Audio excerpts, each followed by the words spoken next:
さな小さな南の島に黄色いバナナの親子がほらね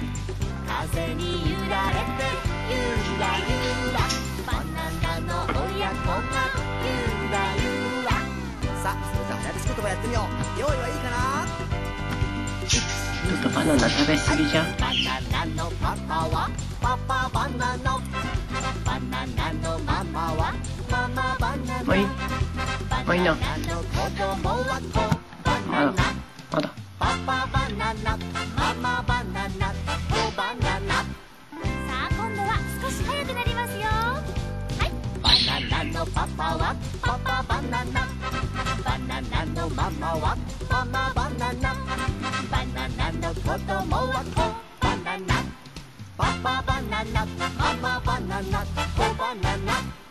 さあ今度は超特急だぞ。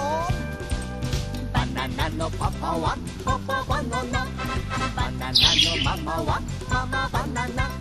バナナの子供は子バナナ